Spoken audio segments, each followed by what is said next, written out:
창세기 2장 7절 말씀 같이 합독합니다. 여호와 하나님이 흙으로 사람을 지으시고 생기를 그 코에 불어 넣으시니 사람이 생명이 있느니라. 하나님께서 사람을 흙으로 만드셨습니다. 그래서 우리 몸은 흙으로 지음을 받았습니다.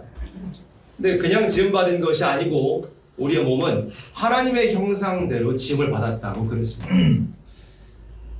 하나님의 형상이 어떤 형상이냐면 우리가 하나님의 형상을 닮았다 그랬으니까 하나님에게도 눈, 코, 입, 귀가 있으시고 하나님도 손이 있으시고 팔이 있으시고 하나님도 발이 있으시고 그래서 우리의 모습을 통하여서 우리는 하나님의 형상이 어떠한지를 우리가 알 수 있습니다. 성경에 보면 여러 가지 하나님의 그 형상에 대해서도 표현이 되어 있잖아요. 하나님 코에 연기라 그런 표현도 있잖아요. 하나님 또 눈이 막 불꽃 같다 그런 표현도 있으시잖아요. 하나님 또 말씀, 입이 있으니까 말씀하시죠. 하나님께서. 또 하나님께서 우리에게 귀를 기울여 주신다. 그럼 우리가 가지고 있는 이목구비의 모든 것들이 하나님께도 당연히 있으시거든요. 우리가 하나님을 닮았으니까 성경을 통하여 그렇게 하나님의 형상을 우리가 또 발견할 수 있어요. 내 자신의 모습뿐만 아니라도요.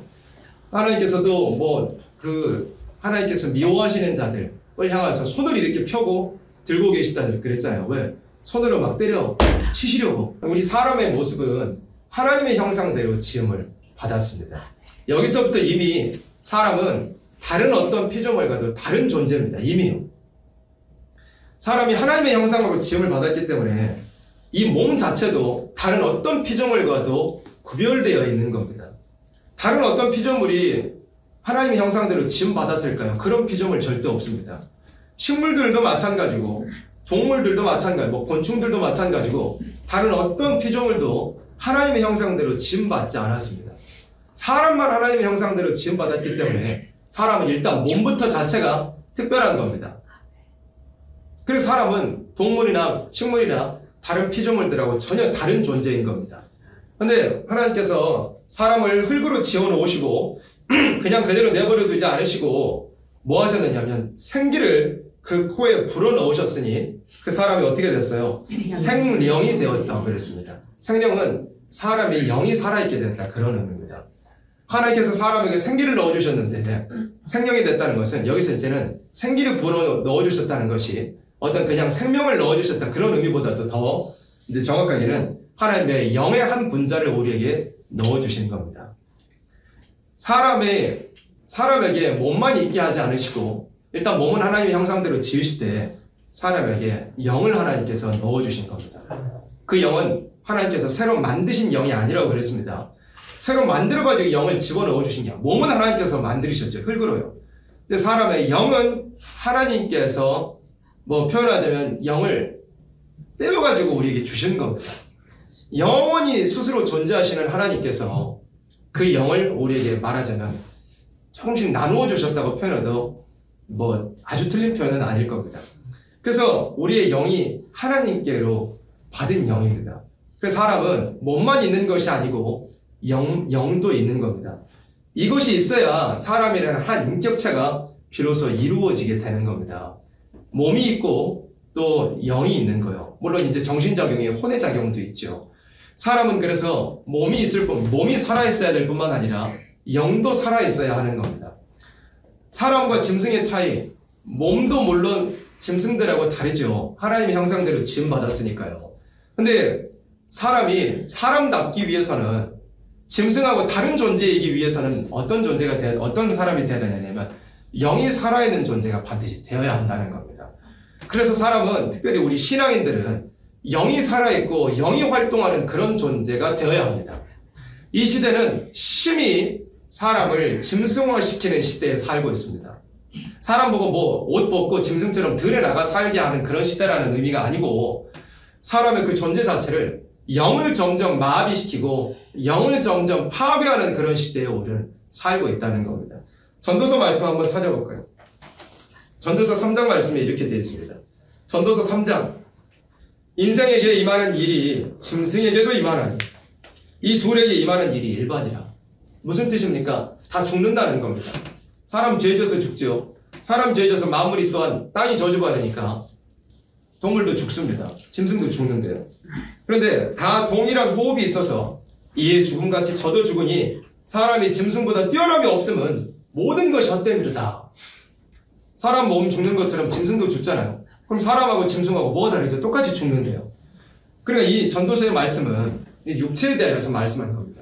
그러면 사람이 짐승하고 똑같다면 그냥 죽어 끝나버리겠지요. 그런데 사람에게는 짐승과 똑같지 않다 그랬습니다. 사람은. 왜? 영이 있기 때문에 그렇습니다. 또 하나님께로부터 온 그 영은 뭐냐면 하나님이 영원하신 분이잖아요.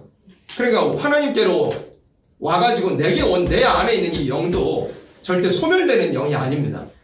영은 반드시 영원한 겁니다. 하나님께서 영원하신 것처럼 하나님께서 똑 떼어가지고 나에게 넣어주신 그 영의 한 분자도 영원한 겁니다. 사람은 그래서 일단 어쨌든 뭐냐면 뭐 끝이 어디로 가든지 상관없이 사람은 불멸성을 가지고 있습니다. 사람은 소멸되지 않습니다. 사람은 영원성을 가지고 있습니다. 반드시 어쨌든 어디에 뭐 천국에 가서 살든 지옥에 가서 살든 사람은 어쨌든 영원한 삶을 살게 되어 있습니다. 영원한 삶을요. 천국에 가서 살든 지옥에 가서 살든 이제 표현하기를 영원한 삶을 사람은 살게 되어 있습니다. 그런데 여기 전도서의 결론은 뭐냐면 육체에 대해서는 사람이나 짐승이나 똑같이 죽는다 이거죠. 근데 사람하고 짐승하고 다르다 이겁니다. 뭐냐? 사람에게 영이 있어서 사람은 불멸성을 가지고 있습니다. 짐승인 영이 없기 때문에 죽으면 그냥 흙으로 돌아가서 흙이 되어서 그냥 끝입니다. 짐승은 어차피 살아있을 때 뭐 죄 짓는 것도 없고 짐승은 살아있을 때 뭐 범죄하는 것도 없고 하나님께 심판받는 그런 존재가 짐승은 아닙니다. 짐승은 그냥 지음받은 대로 그냥 자기 본능을 따라서 살다가 사람의 어떤 필요에 따라 쓰임받기도 하고 그렇게 되다가 이제 죽으면 흙으로 돌아가서 짐승은 끝입니다. 근데 사람은 모르고 보기에는 짐승하고 똑같이 죽는 것 같이 보이지만 사람에게는 영이 있어가지고 사람은 영원성을 사람이 죽으면 끝나는 게 아니라 이겁니다. 그래서 사람이 영이 있는 줄 모르고 하나님이 계신 줄 모르고 그냥 산다면 짐승과 똑같은 삶을 살겠죠. 짐승은 어떤 삶을 삽니까? 먹을 것만 찾아서 살죠. 자기 지음받은 그냥 그 본능을 위해서 살잖아요. 그런데 사람이 그냥 먹을 것만 위해서 살고 눈에 보이는 것만 쫓아가고 그런 삶을 살면 짐승하고 똑같이 죽는 것 같이 생각이 되지만 오히려 짐승보다 더 못한 결말을 맞이하게 됩니다. 왜 그러느냐면 영이 죽어있는 상태로 짐승 같은 삶을 살다가 죽어버리면 짐승은 죽으면 끝이지만 사람의 죽음은 끝이 아니기 때문에 하나님은 살아계셔가지고 영이 죽어서 짐승대로 살던 사람들을 향하여 사람을 심판하시는 분이기 때문에 사람이 오히려 짐승처럼 살다가 짐승처럼 죽더라도 그 끝은 그 죽음 이후에 이어지는 세상에서는 사람이 짐승보다 더 못한 삶을 살게 된다는 거예요. 차라리 짐승처럼 죽어 끝나버리면 차라리 낫겠지만 사람이 그렇게 끝나버리는 것이 결코 아니기 때문에 사람이 오히려 짐승보다 못한 죽음 이후에 그 세상을 맞이하게 된다는 것입니다. 그래서 사람은 어떠한 삶을 살아야 마땅하느냐 할 때 특별히 우리 신앙인이라면 영이 살아있는 삶을 살아야 마땅한 것입니다. 그래야 사람다운 사람이고 그것이 하나님이 우리를 지으신 목적을 따라 사는 가장 좋은 삶인 겁니다. 에베소서 2장 말씀 한번 찾아볼까요? 에베소서 2장. 에베소서 2장 말씀을 보면 너희의 허물과 죄로 어땠다고요? 죽었던 너희를 살리셨도다 그랬습니다. 우리가 다 허물과 죄 때문에 죽어 있었대요. 그런데 우리가 육체가 죽어있는 사람은 아무도 없습니다. 육체가 죽었다면 이 자리에 없겠죠. 그런데 우리의 뭐가 죽었다고 말씀한 거예요? 우리의 영이 죽어 있었다고 말씀하시는 겁니다. 우리의 허물과 죄 때문에 내 영이 죽어 있었던 거예요. 몸은 눈 벌겋게 뜨고 살아있고 날마다 아침에 일어나고 저녁에 잠자고 그런 삶을 계속 이어서 지금까지 그래서 사람이 살아있더라도 예수님 믿기 전까지의 삶이 우리의 영이 죽어 있었다는 것입니다. 허물과 죄 때문에 영이 죽어 있었다는 겁니다. 그런데 2절에 보세요. 그때 너희가 그 가운데서 허물과 죄 때문에 죽어있는 그 상태에서 행하여서 무엇을 따라서 살았죠? 세상 풍속을 따라서 살았습니다. 풍속을 좇고 그랬습니다. 세상 사람들, 그래 짐승하고 다름없이 살다가 짐승보다 못한 결말을 맞이하게 될 그 사람들처럼 세상 풍속을 따라서 나도 역시 다름없이 영이 죽어있는 그런 삶을 살았다는 것입니다. 그리고 누굴 따랐습니까? 공중의 권세 잡은 자를 따랐습니다. 마귀를 따라서 공중의 권세 잡은 붉은 용을 따라서 살고 있었다는 것입니다. 그 용은 어떻게 활동하고 있죠? 지금도 누구에게? 불순종의 아들들 가운데서 역사하고 있는 영입니다. 근데 우리는 이건 이제 옛날 일이라 이겁니다. 옛날에는 허물과 죄로 내 영이 죽어 있었고, 그리고 내가 세상 풍속을 따라 살았고 붉은 영을 따라 살았어요. 근데 이제는 내가 살리심을 받았다고 1절에 그랬잖아요. 근데 아직도 그 붉은 영은 불택자들에게, 아직 예수님을 모르는 자들에게 여전히 역사하고 있어서 그 영을 파괴시키는, 허물과 죄로 그 영이 죽어있는 상태에 있도록 붉은 영은 역사하고 있다는 겁니다. 그래서 마귀의 역사의 그 원리는 뭐냐면, 사람의 영을 마비시키고 영을 죽이는 일을 마귀는 한다는 것을 우리가 알아야 됩니다. 근데 하나님의 백성, 하나님을 섬기는 사람이라면 그 마귀를 이기고 영이 살아있는 사람이 돼야 한다는 겁니다. 마귀는 영을 죽여서 사람을, 영의 활동을 마비시키고, 또 사람을 그렇게, 영이 죽으면 사람이 짐승화되잖아요. 그래서 마귀는 사람을 짐승화, 동물화시킵니다. 사람이 동물하고 별 다름없는 삶을 살게 만들다가 죽고 나면 더 끔찍한 결말을 맞이하도록 마귀는 그렇게 역사합니다. 마귀는 그렇게 사람의 영의 활동을 점점 방해하고, 그게 어디서부터 나느냐면 창세기 3장에서부터 나옵니다. 하나님께서 아담과 하와에게 명령하여 두셨습니다. 동산 중앙에는 선악을 알게 하는 나무의 실과는 너희가 먹지 말아라, 그렇게 말씀하셨죠. 마귀가 와가지고 막 질문하면서 꿰잖아요. 진짜 사람이 동산 모든 나무의 실과 먹지 말라 하시더냐? 그렇게 해가지고 하와가 이제 말씀의 칼을 놓친 채 죽을까 하노라 대답을 잘못해버렸죠. 그 틈을 타고 들어와서 마귀가 사람을 미혹했습니다. 아니다, 네가 이것을 먹으면 하나님과 같이 될 것이다, 그런 식으로 미혹했던 거였어요. 그러니까 이미 마귀의 미혹을 받아버린 그 하와가 이제 육의 눈으로 선악과를 바라보게 된 겁니다. 선악과가 어떻게 보였나요? 먹음직하고 보암직하고 지혜롭게 할 만큼 탐스럽게도 한 겁니다. 육의 눈이 떠지게 합니다. 그래서 마귀는 사람을 미혹해가지고 육정 눈을 따라가게 만드는 겁니다. 그 사실 하나님 명령대로면 죽는 선악과입니다. 먹으면 정령 죽으리라. 근데 사람을 육의 눈을 향하여서, 그러니까 짐승은 영이 없잖아요. 짐승은 영의 활동이 없잖아요. 근데 영적 활동을 확 마비시켜버리고 사람으로 하여금 육에 보이는 것을 따라서 가게 만드는 것이, 그게 마귀의 역사인 겁니다. 그때 승리한 마귀가 이제 공중의 권세를 잡고 세상의 모든 사람들을 다 미혹하되 그 영의 활동을 마비시키고 육의 활동을 따라가게 만드는 겁니다. 마치 짐승이 먹을 것만 위하여서 사는 것처럼, 짐승이 자기보다 약한 짐승 다 잡아먹고 사는 것처럼, 짐승이 어떻게 자기 육체에 그냥, 그 짐승에게는 물론 죄라고 할 수는 없지만 자기 육체에 맡겨진 그 짐승으로서의 육체의 정욕을 따라서만 살잖아요. 짐승은. 사람도 마찬가지로 사람에게 영의 활동을 다 마비시켜버린 채 사람으로 하나님을 찾지 못하게 만든 채 그저 짐승과 다름없이 먹을 것만 위해서 살고 짐승과 다름없이 육체의 정욕만을 위해서 사람이 그렇게 살게 마귀는 점점 미혹하는 것입니다. 그래서 1절에 보세요. 허물과 죄로 죽어 있었다 그랬잖아요. 죽어 있었던 상태에 사람이 다 누구 따라가고 있냐면 붉은 영 마귀를 따라가고 있는 겁니다. 영이 확 죽어 있는 그런 상태에서, 또 마귀는 영이 사람이 죽게 만들기 위해서 어떻게 하느냐면 허물과 죄를 짓게 만든다 그랬어요. 하나님께서 싫어하시는 그런 죄를 여러 가지로 저지르게 만들어서 사람의 영을 마비시키고 죽인다 그랬습니다. 그 다음에 또 2절에 보면 세상 풍속을 좇게 만들어서 사람의 영을 파괴시키고 사람의 영을 마비시키는 겁니다. 세상을 따라서 이방 사람들, 영이 죽어있는 그 사람들처럼 살게 해가지고 사람들의 영을 이제 파괴시킨다 이겁니다. 그런데 3절에 또 보세요. 전에는 우리도 다 그 가운데서 뭘 따라 살았죠? 우리 육체의 욕심을 따라 지내며 육체와 마음에 원하는 것을 하여 다른 이들과 같이 뭐였습니까? 어디서 진노의 심판에 떨어져야 될 그런 자들이었대요. 다 지옥으로 떨어져야 될 그런 자였습니다. 그러면 이 에베소서 2장에 보세요. 사람이 영이 파괴되는 그 모든 것이 이제 여기에 다 기록이 됐습니다. 허물과 죄 때문에 사람이 영이 죽었습니다. 세상 풍속을 따라가면 사람 영이 죽는 겁니다. 그리고 육체의 욕심을 따라가면 영이 죽고요. 마음에 원하는 것을 따라가면 사람 영이 죽는다고 성경이 이렇게 말씀합니다. 그런데 4절에 긍휼이 풍성하신 하나님이 우리를 사랑하신 그 큰 사랑을 인하여 허물로 죽은 우리를 그리스도와 함께 살리셨고 너희가 은혜로 구원을 얻은 것이라 그랬습니다. 그래서 죽었던 우리의 영을 하나님께서 살려주신 겁니다. 예수님께서 날 대신하여 내 모든 죄값을 짊어지시고 십자가에 죽으셨고, 그리고 또한 부활하셔서 약속한 대로 성령을 보내주심으로 말미암아서 우리의 과거에 죽었던 그 영이 성령께서 오심으로 내 영이 완전히 다시 살아나게 된 것입니다. 내 영이 드디어 숨을 쉬고 활동하고 그럴 수 있게 된 겁니다. 근데 예수님 믿고 난 이후에도 우리의 영이 항상 살아있고 영의 활동이 있기 위해서는, 그래서 사람답게 또 하나님을 마주하여 위에서부터 주신 신령한 것을 받기 위해서는 항상 영이 살아있는 그 활동을 우리가 유지해 나가는 것이 참 중요한 것입니다.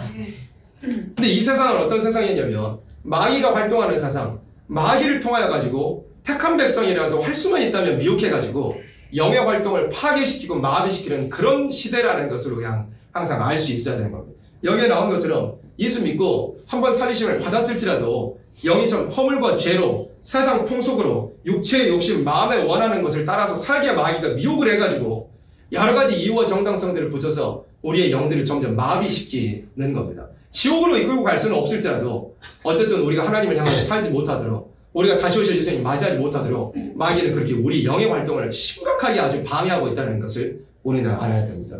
계시록 말씀 봐볼까요? 계시록의 13장입니다. 계시록 13장. 계시록 13장 4절에 보세요. 계시록 13장 4절.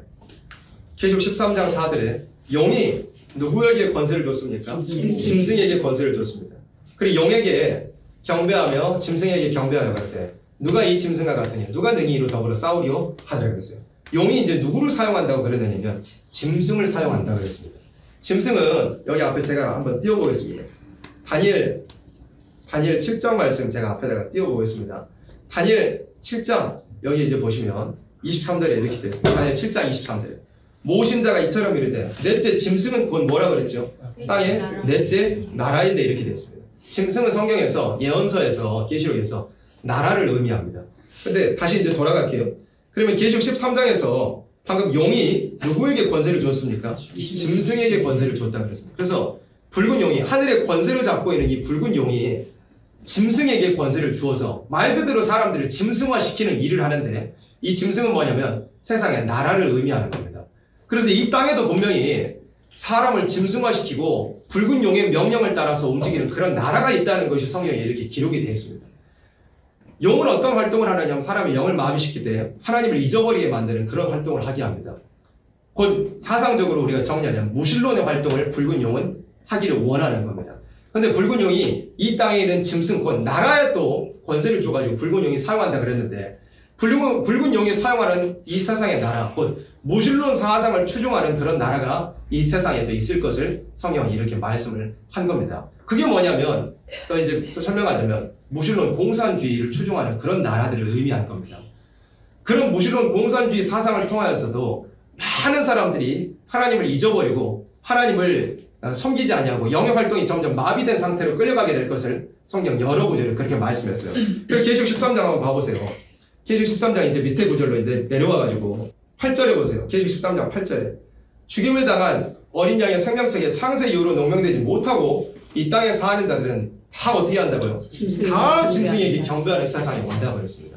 이제 이게 성경적으로 후삼년 만이라는 시간인데 후삼년 만이라는 시간이 되면 세상의 모든 사람들이 전부 짐승 앞에 엎드려 경배하는 시간이 온다고 그랬습니다. 이게 이제 뭘 의미하냐면 붉은 용이 짐승을 사용하는데 그 짐승, 붉은 용이 사람을 영을 마비시키고 짐승도 붉은 용의 그 명령을 따라서 영을 마비시키는 활동을 그러하는 세상 나라를 의미하는데 결국은 세상이 마지막으로 흘러갈 수도 있잖아요. 모든 사람이 다 짐승 앞에 엎드려 경배하는 일이 벌어진다고 그랬습니다. 후삼년 반이라는 시간이 되면 이게 그러면 무슨 의미냐면 세상의 모든 사람들이 다 영의 활동이 마비된 채로 다 하나님을 섬기는 것은 다 잊어버린 채로 세상의 모든 사람들이 나도 짐승처럼 살겠다고 경배하는 일이 세상 마지막이 될수록 벌어지게 될 거라고 이렇게 말씀하는 겁니다. 지금 세상이 그렇게 되어가고 있는 겁니다. 붉은 영이 원하는 대로 또 붉은 영이 이 땅에 내놓은 그런 무신론 국가 그런 자들이 내놓은 그런 사상을 통해 가지고 세상의 모든 사람들이 다 하나님을 잊어버리는 길로 가고 있고 결국은 성경에 기록된 것처럼 세상이 마지막에 가서는 전부 다 짐승 앞에 경배하는 전부 다 내가 짐승처럼 살게 나도 짐승의 수하에 들어가겠다 그렇게 해가지고 짐승처럼 살게 되는 그런 일이 앞으로는 그러니까 무신론 사상의 사람들이 엎드려 경배하는 일이 앞으로 있게 된다는 거예요. 정리하면요. 사람이 무신론 사상 하나님 없이 나는 살 수 있다. 내가 그 사상에 앞에 엎드려 경배하겠다. 그 사상대로 나는 살겠다. 그런 일이 세상에 모든 사람들이 다 그런 일을 벌이는 이 때가 마지막 때는 온다고 성경이 말씀하고 있습니다. 세상이 지금 현재 그렇게 되어가고 있습니다.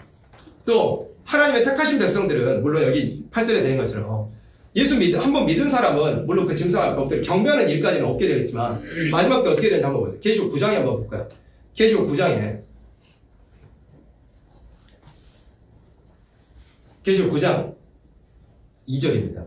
계시록 9장 2절에 저가 무적행을 여니 그 구멍에서 뭐가 올라왔습니까? 큰 풀과 연기 같은 연기가 올라왔습니다. 해와 공기가 그 구멍의 연기로 인하여 어두워진다 그랬습니다. 이건 이제 영적인 말씀입니다. 무저갱에서 연기가 올라와가지고 해를 어둡게 하고 공기를 어둡게 한다고 그랬어요. 근데 지금 우리가 해는 날마다 뜨고 우리가 숨쉬는 공기가 어둡지 않잖아요. 근데 이건 무슨 말씀이겠습니까? 육적 말씀이 아니고 영적인 말씀인 겁니다. 영적으로 무저갱에서 연기가 올라와가지고 해를 어둡게 하고 공기를 어둡게 한다는 겁니다. 뭐냐면 영의 모든 세상, 영계 세계를 다 어둡게 만들어버리는 영적 흑암이 무저갱에서 올라오던 흑암으로 말미암아 있게 될 거라고 성경은 말씀하고 있는 겁니다. 지금이 바로 이 계시록 9장 2절에 말씀이 이루어지고 있는 시기인 겁니다.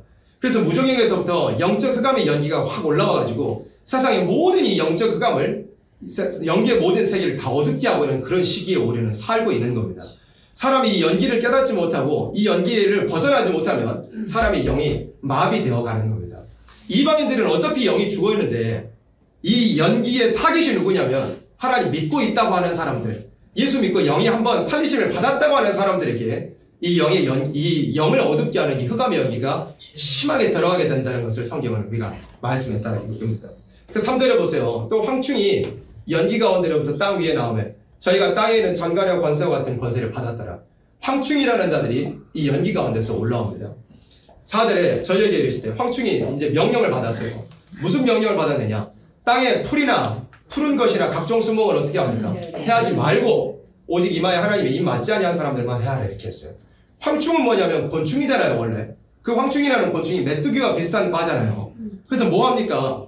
식물들이 있으면 때로 몰려와가지고 다 뜯어 먹어버리고 지나가는 게 그런 게 이제 메뚜기, 황충, 뭐 이런 곤충들이잖아요.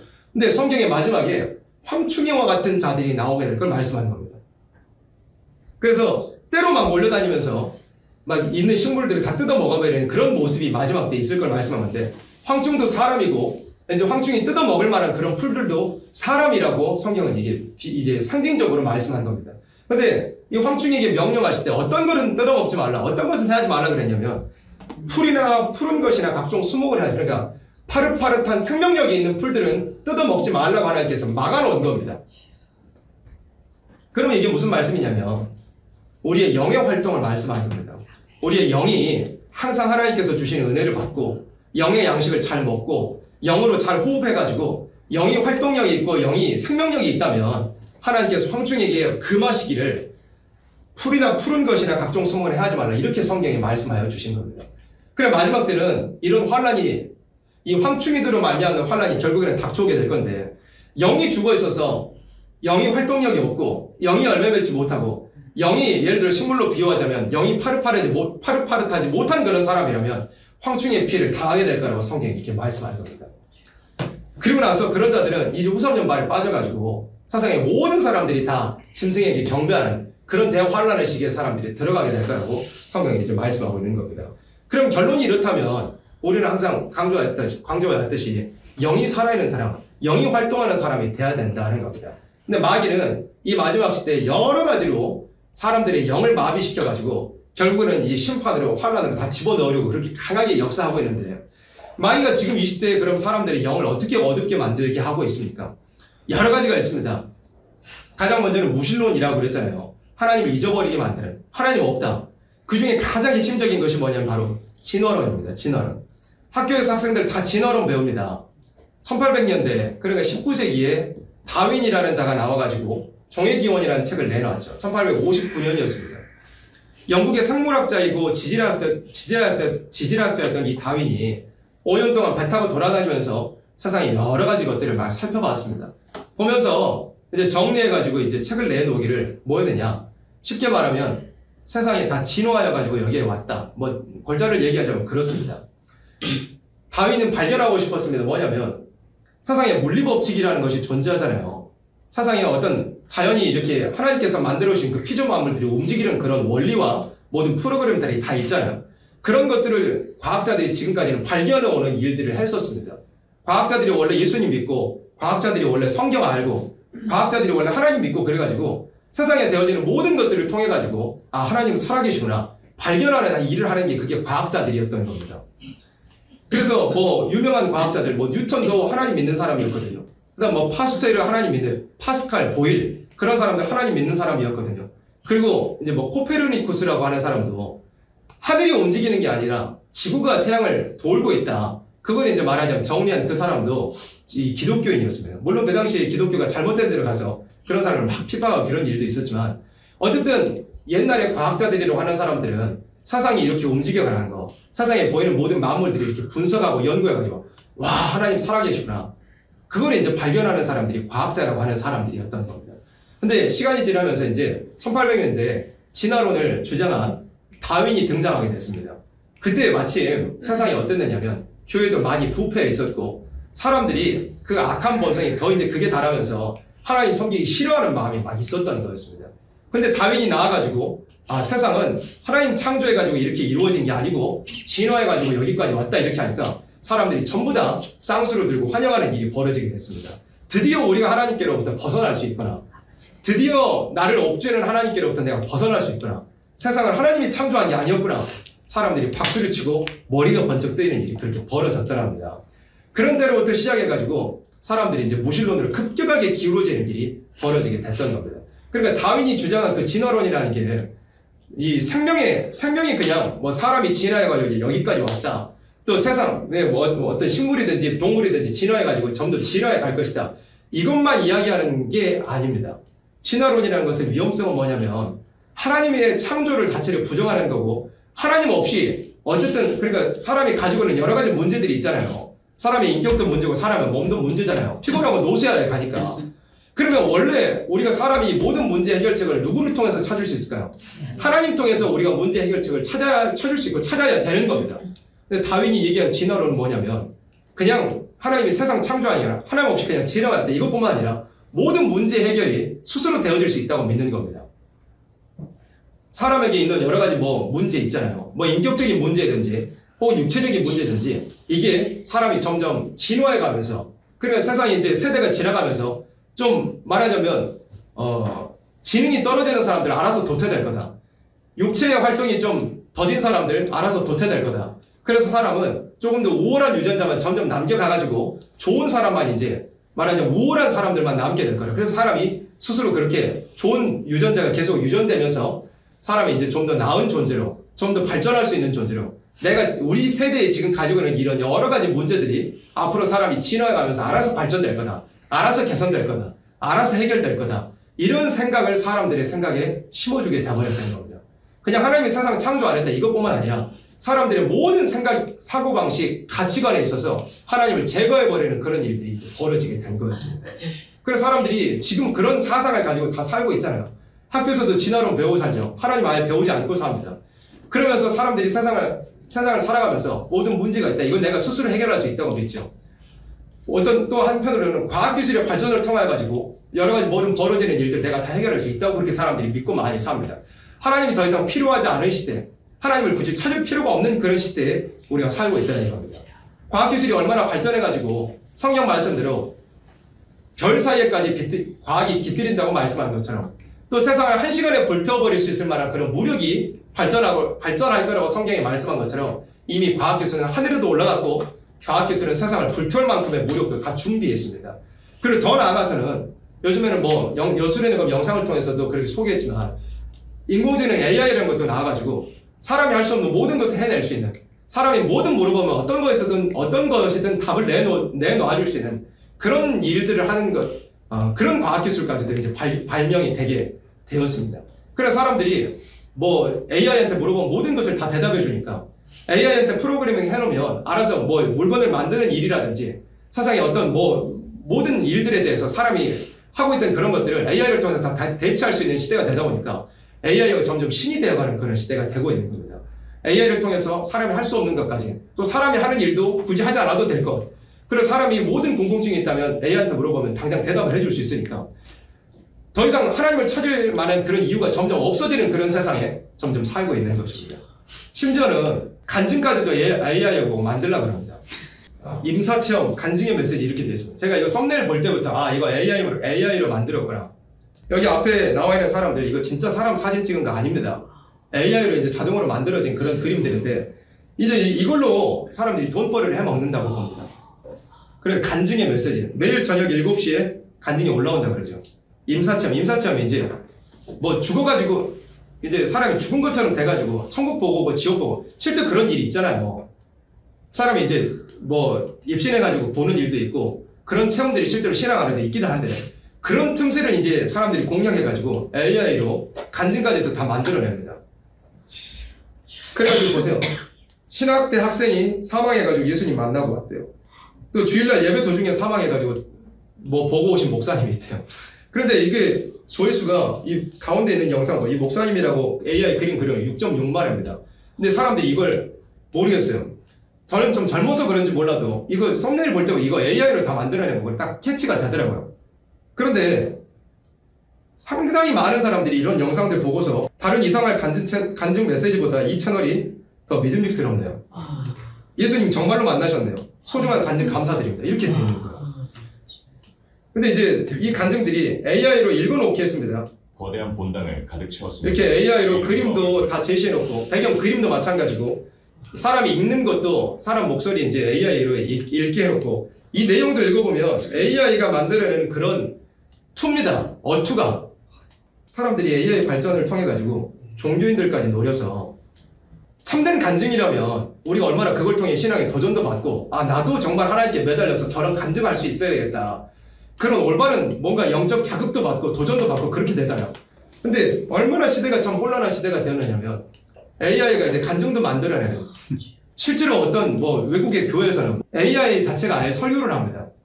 AI 목사님으로 나와가지고 여자도 나와서 설교하고 남자도 나와서 설교하고 나온 사람의 얼굴도 AI고요. 나와서 전한다고 하는 말씀도 AI입니다. 사람의 의견이 반으로 갈라집니다. 이게 무슨 짓이냐? 그 교회 안에서도. 근데 한편으로는 아 좋습니다. 신선한 말씀 너무 감사합니다. 이렇게 하는 일도 벌어지더라고요.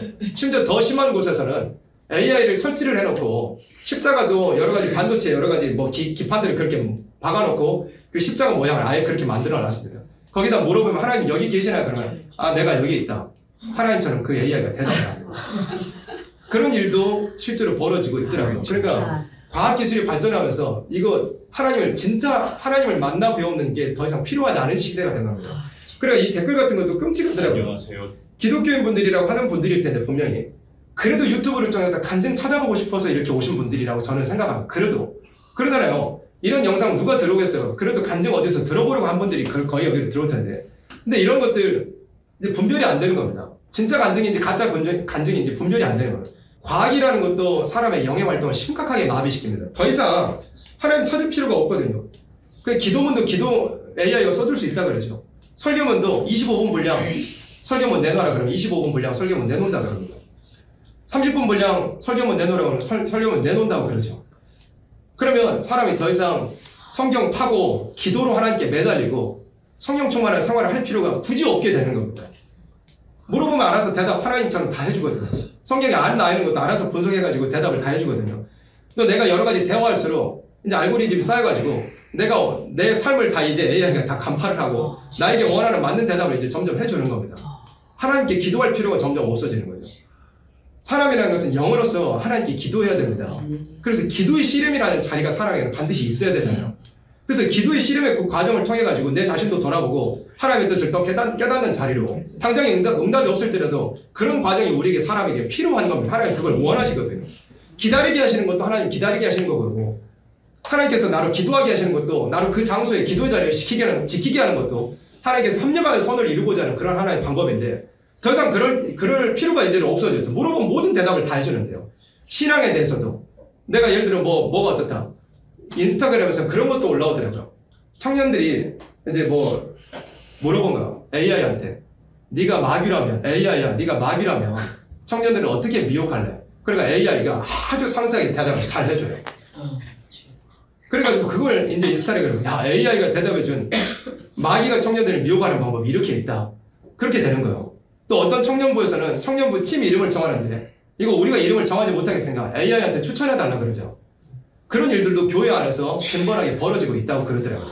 그리고 뭐냐면 마귀가 과학이라는 것을 통하여서라도 사람의 영의 활동을 점점 마비시키고 하나님이 굳이 필요하지 않은 시대를 벌여가고 있다는 것을 교회들도 아직 캐치하지 못하고 있는 겁니다. 이미 사실 영이 죽어있기 때문에 이걸 분별하지 못하고 있는 일이기도 하죠. 뿐만 아니라 또 한 가지 과학이라는 것도 마찬가지고 미디어라는 것도 사람의 영을 심각하게 파괴하는 그런 매개라는 것을 우리가 알아야 됩니다. 미디어가 뭘까? 인스타그램, 유튜브, 페이스북 그런 여러 가지 SNS 그런 것들을 가리킵니다. 우리 뭐 이 성경학교 때도 우리 뭐 절제성 그런 찬양 부르거든요. 눈과 귀로 보고 듣는 모든 것이 들어와서 내 영에 영향을 준다고. 내가 좋은 걸 먹고 좋은 걸 마시면 내 육이 건강해지잖아요. 하나님 또 그런 육신의 연습도 유익이 있다 그렇게 하셨잖아요. 근데 내 눈을 통해서 내 귀를 통해서 받아들이는 모든 것이 내 영으로 들어온다는 것을 우리가 알아야 됩니다. 그러니까 이 시대의 미디어라는 것은 물론 미디어라는 것도 정말 지혜롭게 이용하면 좋겠다. 우리가 방금 뭐 진짜 간증을 우리가 듣고 찬양도 아름다운 찬양 우리가 듣고 목사님들 말씀을 이렇게 우리가 듣는다면 그렇게 미디어를 활용하면 정말 좋은 것이겠지만 그 외에 대다수의 모든 것들은 사람의 영을 심각하게 파괴하는 이 방면 저 방면으로 사람의 영을 심각하게 파괴하는 그런 일들을 마귀가 그걸 이제 도구로 통해 가지고 버리고 있다는 것을 우리가 알아야 됩니다. 그 사람이 영의 감각이 있어야 됩니다. 영의 감각이 그런 것들을 통해 가지고 예를 들어 내가 그런 걸 봤다. 그래 저도 그런 걸 안 하려고 그렇게 애를 많이 썼는데 우리 식구들도 제가 말씀 전할 때 제가 느껴요.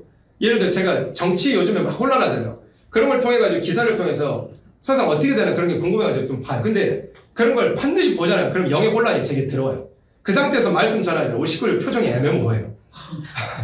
왜냐면 제가 영이 안 살아있는 상태에서 말씀을 전하잖아요. 식구들 표정이 전혀 이제 막 그 예배 자체가 말하기 쉽게 망하는 거예요. 표정들을 보면 알아요. 그렇죠. 영의 이제 활동을 바라고 강단에서 신령한 말씀이 나오기를 원해가지고 우리 식구들이 앉아있거든요. 그래요. 표정들이 애매모호해요. 그래 저는 그래요. 아 이거 이러면 안 되겠구나. 그 말하자면 뭐 정치 혼란한 거 그래 정당성은 좋거든요. 말씀 전해야 되니까 세상 돌아간 거 그러면 알기는 해야 되니까 세상이 이렇게 혼란하 그런 정당성을 가지고 보기를 하는데 또 보다 보면 재밌어요. 이거 어떻게 될까? 결과가 어떻게 될까? 저놈들 어떻게 될까? 궁금하거든요. 근데 지나고 보면 그게 아니에요. 내 영이 막 파괴되고 내 영이 지저분해지고 내 영이 막 굉장히 혼란한 그것들이 제게 들어오더라고요.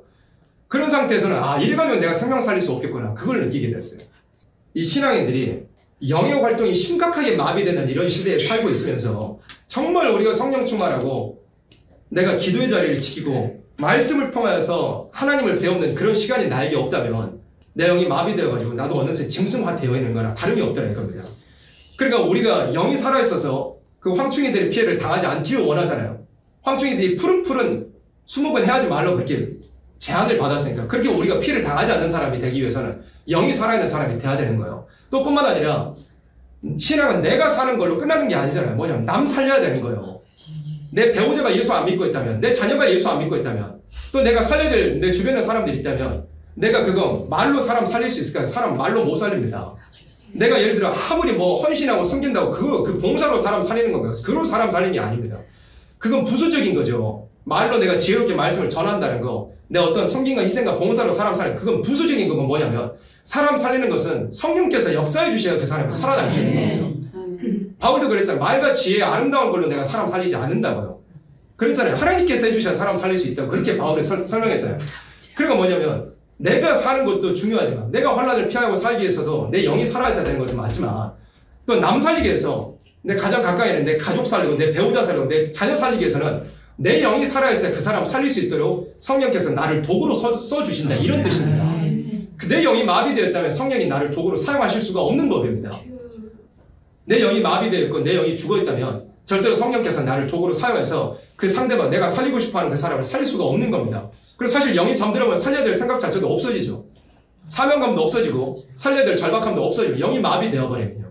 영이 살아있으면 바울과 같이 내 가족을 살리기 위해서 내가 끊어질지라도 원하는 원하라. 로마서 9장에 영이 진짜 살아있다면 성령께서 우는 심정 주시고 안타까운 심정 그렇게 주시겠지만 근데 성령께서 역사하지 않으시는 죽은 영이 되면 그런 감각 자체도 아예 없어져 버립니다. 내가 먹을 거 걱정 없고 마실 거 걱정 없고 머리 누일 곳 걱정 없으니까 그래 짐승이 마치 배부르고 뭐 마시고 배부르면 그냥 평안하게 누워있는 것처럼 짐승의 상태가 그러한 것처럼 그러나 내 살려야 될 사람들이 여전히 죽어가고 있고 내가 복음 전해야 될 사명은 아직 나에게 있는데 내가 마치 짐승처럼 영이 죽어있어서 먹을 거 마실 거 머리 누일 거 걱정이 없다면 사람은 그런 상태에 버려지게 그런 상태에 빠져있게 되는 겁니다.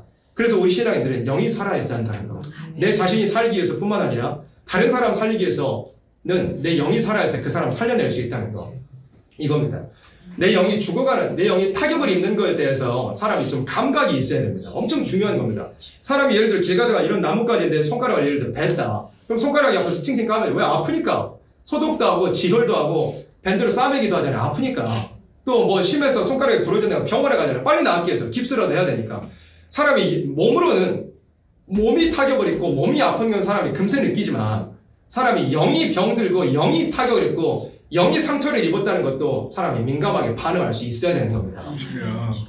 사람의 자기가 영이 있잖아요. 세상으로 치우쳐지고 아까 본 것처럼 허물과 죄로 내 영이 마비되고 흑암의 연기를 이기지 못하고 나 기도하라고 말씀 안 보고 예배 안 드리고 그러면 영이 점점 마비되는데 반드시 그런 시간들이 있을 겁니다. 이 자리에 있는 분들 다 그런 걸 느껴본 경우도 있을 겁니다. 내 영이 나한테 막 소리친다니까요. 좀 그러지 좀 말라고.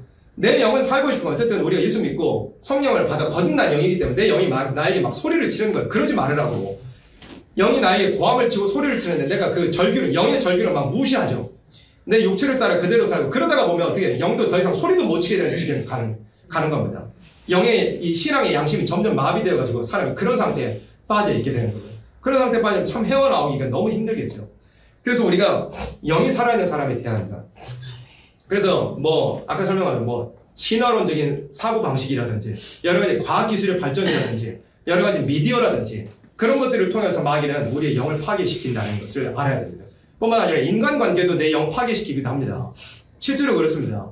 이 창세기 6장에 그랬거든요. 그 셋의 자손들이 가인의 자손들하고 교제하고 결혼하고 그러니까 어떻게 됐죠? 하나님께서 영원히 나으시니 그들과 함께하지 아니하니니 이는 그들이 무엇이 됨이라? 육체가 됨이라 그랬어요. 그럼 뭐냐면 그 셋의 자손들이 이방 가인의 여인들하고 교제하고 인간관계를 형성을 하다 보니까 그 영이 이제 다 죽어버려 육체밖에 안 남았다는 겁니다. 육체밖에 안 남고 영의 활동이 없는 자들이 하나님의 성신이 영원히 같이 할 수 없다. 그렇게 선포를 하신 거였어요. 그래 인간관계도 우리의 영을 파괴시킬 수 있다는 거. 그 외에 여러 가지 것들 많습니다. 마귀가 어떤 방법을 통해서든 우리의 영을 파괴시키려고 부단히 애를 쓰고 있다는 그 사실을 우리가. 그럼 우리의 영이 살기 위해서는 어떻게 해야 되느냐? 아까 에베소서 2장에 본 것처럼 먼저는 우리가 중생받는 일이 있어야 됩니다. 은혜로 내가 뭐 힘쓰는 건 아니고 그냥 은혜로 내 영을 구원하여 주시고 내 영을 되살려 주시는 그런 일이 벌어져야 되고 그 다음에 뭐 간단합니다. 로마서 12장 제가 앞에다가 띄우겠습니다. 우리 영이 살기 위해서는 어때야 되느냐? 로마서 12장. 그러므로 형제들아 내가 하나님의 모든 자비하심으로 너희를 권하노니 너희 몸을 하나님이 기뻐하시는 거룩한 산제사로 드리라. 이는 너희의 드릴 영적 예배니라 그랬습니다. 예배를 통하여서 내 영이 살아날 수 있게 되는 겁니다. 뭐냐면 이 로마서 12장 1절이 엄청 참 중요한 말씀인데 몸을 가져다가 하나님께 산제사로 드리래요. 산제사를 제사는 뭐냐면 구약의 그 제사를 보세요. 또 십자가 예수님 드리신 제사를 보세요. 죽여가지고 피를 흘려가지고 목숨을 끌어내는 게 그 제사거든요. 근데 내 몸을 제사로 드리래요. 뭐냐면 내 몸을 죽이라는 겁니다. 실제로 우리가 죽어야 된다 그런 의미거든요. 몸의 활동, 육신의 생각과 육신의 행실을 죽이라는 겁니다. 그리고 어디로 나를 이끌고 가라고 내 몸을 끌고 가는 예배 자리로 내 몸 좀 끌고 가라는 거예요. 끌고 가라는 거예요. 그래가지고 어떻게 하나 하나님께 영적 예배를 드려야 된다 그거예요. 그러니까 사람이 몸의 활동을 따라 예배 가기 싫습니다. 예배 드리기 싫고 예배 가기 싫고 예배 드리기 너무 힘들고 내 몸이 가기를 싫은 거예요. 그 대신에 어떻게 해요? 내 몸, 내 육체의 정욕이 원하는 욕심이 원하는 대로 그렇게 살고 싶은 거예요. 근데 그걸 다 굴복을 시켜가지고 성령께서 내 영에 역사하시는 대로 그 영이 원하는 대로 내 몸을 굴복시켜서 예배 자리를 끌고 가라 이겁니다. 그럼 어떻게 되느냐? 내 몸도 있잖아요. 그래 내 몸도 있잖아요. 말하자면 신령한 역사를 받는 몸이 되는 거예요. 내 죄를 향해서 쓰임받는 그러니까 그 죄의 병기로 쓰임받는 그런 몸이 아니고 악행을 하는 그런 병이야. 내 몸도 그러니까 예를 들어 실제 우리가 벌여진 현실 세계에서의 물리 세계에서의 내 생활도 신령한 생활을 살 수 있게 되는 거예요. 그래 몸이라는 것도 짐승처럼 살면 그거는 말 그대로 짐승의 생활 죽는 생활인데 내 몸을 가지고 근데 내 몸이 영의 지배 성령의 지배를 받는 생활을 한다면 내 몸도 신령한 생활을 할 수 있는 거예요. 몸으로도 신령한 생활을 할 수 있다는 거. 그리고 이 로마서 12장 1절에 그런 말씀입니다. 내 몸을 가지고 하나님 앞에 드리면 그게 영적 예배가 되는 거예요. 몸을 가지고 그 몸의 육신의 행실과 육신의 생각을 죽여가지고 성령의 충만함에 이끌려서 예배 자리에 가면 내 영이 살아난다. 그걸 말씀한 겁니다. 그래서 이건 굉장히 명확한 건데 예배드리기 싫어하면 그 사람 영의 상태가 정상 아닙니다. 예배드리기가 힘들면 그 사람 영의 상태가 정상이 아니에요. 예배드리기 싫어하는 내 육신, 피곤한 내 육신. 근데 그게 뭐냐면 내가 몸이 영을 따라서 못 살았던 거야. 근데 어쨌든 끌고 가가지고 성령의 역사를 받고 그러면 내 몸도 소성을 받고 회복이 되는 거예요. 이게 참 큰 비밀인 게 이게 예수님 안에 다 들어있어요. 예수님 몸이 성령으로 물과 피가 이루어진 거예요. 성령으로 예수님의 형상이 이루어졌다. 이 마리아의 뱃속에서. 또 예수님이 다시 사신 그 신령한 육체가 되신 부활의 몸이 되는 것도 예수로 죽은 자 가운데서 살리신 이의 영이 그랬잖아요. 그래서 성령의 역사를 예수님 몸이 말하자면 부활하신 건데 그 영이 예수님께만 있는 게 아니고 예수를 죽은 자 가운데서 살리신 이의 영이 너희 안에 거하시면 죽은 자 가운데서 살리신 이의 그의 영이 너희 죽을 몸도 살리시리라 그러잖아요. 그래서 성령께서 예수님의 그 육체를 마리아 몸에서 잉태케 하시고 부활하셔서 그 신령한 몸을 입게 하는 성령의 역사로 그 몸에도 역사를 하신 거예요. 예수님의 그 이 육체에도 그 영이 예수님께만 있는 게 아니라 우리 육체도 임하시면 내가 그렇게 영을 따라서 사는 사람이 되면 우리 몸도 죽을 몸도 살린다 그랬는데 그보다 덜한 육체의 문제들을 해결하지 못하시겠습니까? 그렇게 되는 거예요. 그러니까 영이 살아있으면 내 몸도 주관받을 수 있고 그렇게 되는 거예요. 또 뿐만 아니라 예배를 통해서 내 영이 회복받는 것뿐만 아니라 뭐 기도도 있죠. 요한복음 1장에 보세요. 요한복음 1장에 보시면 요한복음 1장에 나다나엘입니다. 나다나엘이 예수님을 만나게 됐습니다. 나다나엘이 예수님 몰랐습니다. 근데 빌립이 와가지고 나다나엘을 불렀습니다. 야, 내가 예수님 만났다. 메시아 만났다. 같이 만나러 가보자. 그래 나다나엘이 예수님께 갔거든요. 근데 나다나엘이 아직 예수님께 도착하기도 전인데 나다나엘을 예수님께서 배웁자마자 내가 너를 안다 이렇게 하셨어요. 안다고 하죠. 왜 그러냐면 나다나엘은 아직 예수님 알기도 전에도 어쨌든 하나님을 섬기는 사람으로서 자기의 그 무화과 나무 아래라고 하는 자기의 그 개인 공간이 있었어요. 그 개인 기도하는 그 처소에서 항상 하나님을 향하여서 기도하는 그런 사람이었어요. 그러니까 이미 이제 말하자면 예수님의 그 육체, 예수님의 그 인성을 마주하여 본 건 아직은 아니었지만 나다나엘은 이미 자기도 못 봤지만 메시아 그리스도와 영으로 사실 교통하고 있었던 거예요. 그러니까 예수님께서 나다나엘을 아직 만나기도 전에 나다나엘 내가 너를 안다 이렇게 하셨다. 간사한 것이 전혀 없는 사람이요 참 이스라엘에 그렇게 했던 거예요. 그리고 우리도 마찬가지예요. 우리도 아직 예수님 본 사람 아직 없잖아요. 뭐 마음에는 예수님 모시고 있지만 예수님을 아직 이렇게 우리가 옆에 사람을 보듯이 직접 우리가 예수님을 마주하여 보지는 아직은 못했어요. 그럴 때가 아직은 아니에요. 근데 나다나엘이 아직 예수님을 마주하여 보기 전에도 메시아를 기다리며 그 영으로서 기도했던 것처럼 우리도 아직 다시 오실 예수님을 아직 보지 못하지만 영으로서 예수님과 대화하는 사람이 돼야 되는 거예요. 그래야 예수님께서 다시 오실 때 내가 너를 안다. 내가 너가 그 혼자 기도하고 있을 때 너를 봤다. 그런 사람이 나다나엘처럼 될 수 있다 이거예요. 초림의 예수님을 맞이한 나다나엘이나 재림의 예수님을 맞이하는 우리들이나 원리가 똑같은 거예요. 기도라는 것도 우리가 함께 모여서 이렇게 막 예배 마치고 기도하는 것도 필요하지만 신앙이라는 것은 사적 신앙생활도 같이 가야 된다고 그랬습니다. 내 사생활 속에서 나다나엘이 그게 됐던 사람이에요. 자기의 개인의 공간에서 아무도 보지 않은 그 공간, 아무도 모르는 그 공간에서 아무도 알아채지 못하는 그 시간에 혼자 홀로 기도하고 있던 그런 사람이었어요. 그게 우리 신앙에 돼 있어야 된다고 그랬어요. 그 맛을 사람이 해보면 알거든요. 혼자 진짜 아무도 없는 그 공간에서 혼자 기도하잖아요. 그럼 그 기도가 엄청 달아요. 달고 하나님께서 영감도 주시고 뭐 예를 들어 어려운 문제가 있으면 그런 것도 기쁨과 감격이 오가지고 이기고 나갈 수 있는 그런 것도 주셔요. 그 맛을 진짜 알아야 돼 사람이. 내가 혼자 기도하는 그 자리에서의 그 하나님과 대화하는 그 기도의 그 시간 같이 모여서 기도할 때와 전혀 다른 맛이에요. 전혀 다른.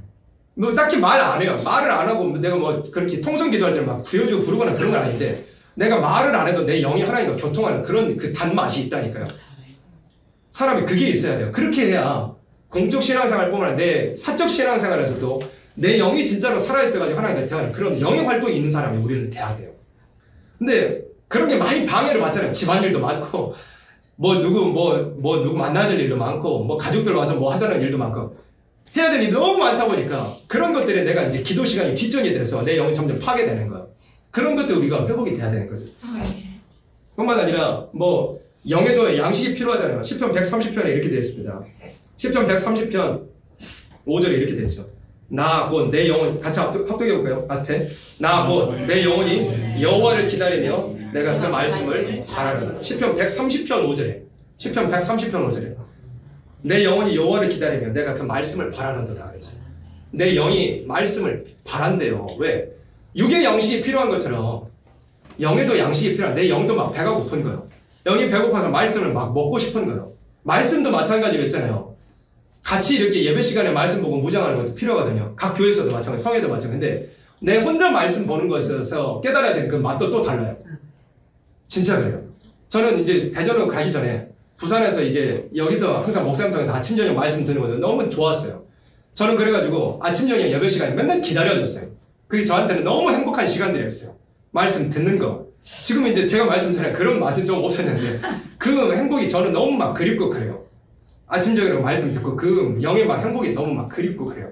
요즘에는 그게 제가 그런 행복을 드려야 되나 그렇게 못하니까. 근데 그렇게 말씀을 먹는 그 행복이 저한테는 있었거든요. 또 뿐만 아니라 예배 마치고 예를 들어 사람들이 이제 다 가고 나서 여기서 혼자 말씀 보는 시간도 있었어요. 그 시간에서 봤던 그 말씀의 맛도 정말 달고 오묘했어요. 너무 좋았어요. 그래서 사람이 내 영이 말씀을 먹어가지고 그 맛을 느끼는, 그 단맛을 느끼는 그런 것도 있어야 된다니까요. 근데 사람이 말씀 보는 시간 제쳐놓고 기도하는 시간 제쳐놓고 다른 너무 많은 것들에 사람이 시간 다 팔아버리잖아요. 그렇게 되는 거예요. 그러면 내 영이 만족을 얻지 못하고 점점 영이 마비되고 사람은 그렇게 되는 겁니다. 시편 146편 1절에 이렇게 되죠. 할렐루야 내 영혼아 여호와를 찬양하라. 영혼아 여호와를 찬양하라 그랬어요. 내 영혼을 하나님을 항상 찬양하는 그런 것도 있어야 된다 그랬어요. 그래서 우리가 뭐 말씀으로 예배로 기도로 찬양으로 내 영이 항상 살아있는 활동력이 있어야 한다 이것입니다. 이 세대는 마귀가 강하게 역사해요. 우리의 영의 활동을 방해하고 사람의 영을 죽이는 그런 활동을 하고 있지만 우리는 영이 살아있어야 된다. 그래야 나도 살고 누구도 살린다. 남도 살릴 수 있다. 가족도 살릴 수 있다. 그런 것입니다. 그래서 우리 사랑하시는 모든 여러분들 우리의 영이 살아있어 활동하는 우리 모두가 되어지기를 간절히 바라고 소망합니다. 네.